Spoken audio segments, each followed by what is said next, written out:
kojú sí ọmọ o èèpẹ̀ dàgbà Bídèmí Olúkúewu bó ṣe dàgbà tó kojú 70 kẹsàn máa jó ìjó nìkan ọlọ́jọ́ bí máa gbẹ́sẹ̀ nìkankan kẹsàn máa jó ìjó nìkan bàbá fẹsọ̀ máa jó ìjó nìkan kẹsàn máa jó ìjó nìkan hip hip hip hip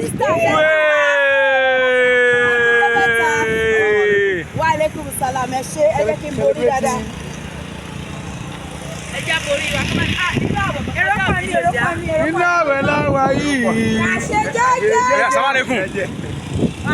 Celebrating another year. How do you feel? How do you feel? I feel good. Mo ṣẹ́rí yíyá nínú mi dùn jù. Nítorí pé wọ́n ní téèyàn bá wo wájú tó wọ ẹ̀yìn tó wò kọ́tọ́ náà ti ṣe.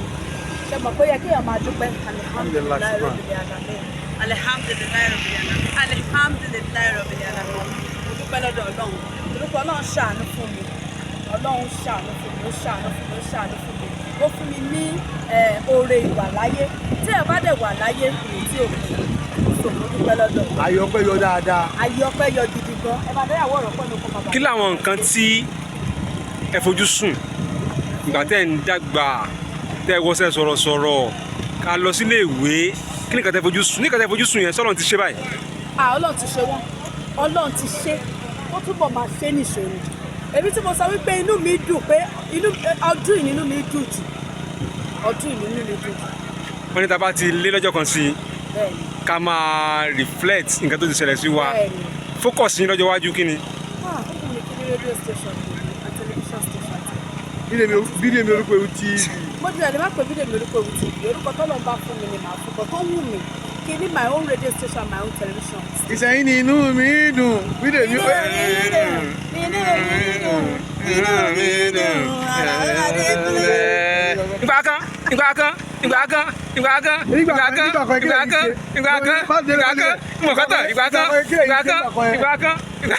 Nígbà kan. Kí lẹ̀yin ṣe? Tí mò ń ṣe nígbà kan. Nígbà kan yẹn. Tẹ́ bá wọ́n sílẹ̀ pé èmi náà tó kò dúpẹ́ Ọlọ́run. Ìgbà kan ni mo sínú mọ́tò. Ìgbà kan ni mo fẹsẹ̀ rìn. Bẹ́ẹ̀ ni. Ẹ̀sùn mọ́tò rí? Bẹ́ẹ̀ ni. Ìgbà kan ni mi ló jẹ́ tí màá jẹ. Ìgbà kan ni màá fẹ́ mi láṣọ tí màá wọ̀ wá láì. Ìgbà tí màá kọ́ ṣe tẹlifíṣàn program lọ yáṣọ lọ́wọ́ mọ́mì mi àtàntí mi tọ́ bí mi tẹ̀lé ni. Mo wá fi píìnì mú lẹ́yìn. I'm telling you nígbàjọ Ọlọ́run àti èmi ò parọ́ o. Aṣọ ìyá mi ni wọ́n kọ́ fi ṣe program àtàṣọ ẹni tọ́ bí mi tẹ̀lé. Débi pé àti mi ó láṣọ kan mo mà láìka aṣọ gáàsì ẹ̀rọ tí mo bá ló fún mi mà láìka aṣọ yẹn tí bá ti fẹ́ yà àti máa bẹ̀rẹ̀ sí rán mi iṣẹ́ á ní lọ ṣe lé fún mi ó yá lọ ṣe lé fún mi ó yá ṣe kíní fún ó ní ṣe ọmọ kó bọ̀ yàṣọ ọmọ kó bọ̀ wá yàṣọ ṣé ò ní ṣe mo máa yàṣọ tó every week ni màá ṣe program yí ọ̀tọ̀ mi mo yàṣọ ṣe program mo ń yà aṣọ ṣe ìgbà kan lè ń yàṣọ ṣe. bẹ́ẹ̀ ni ṣùgbọ́n nísìnyí kí ló wá keep you going? What keeps you going?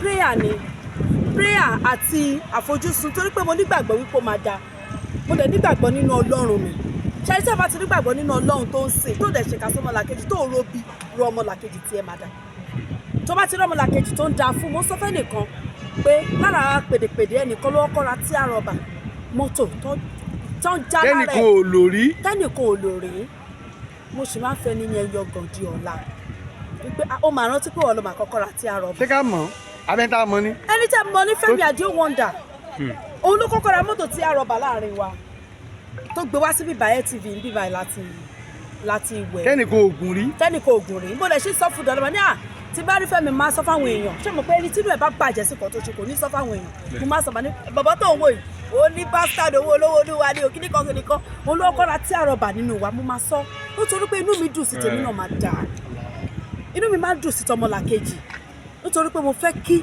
tèmi náà dà inú mi ò gbúdọ̀ bàjẹ́ torí pé ìgbà tí tèmi náà bá dé kí ni ẹlòmíì má bàjẹ́ ẹlòmíì kì í fetí gbọ́ rẹ̀ ó máa sọ di ibi ni ṣùgbọ́n tó bá ṣe rere sọmọlàkejì Ọlọ́run ní jẹ́ kí ibi yẹn jẹ́ tiẹ̀.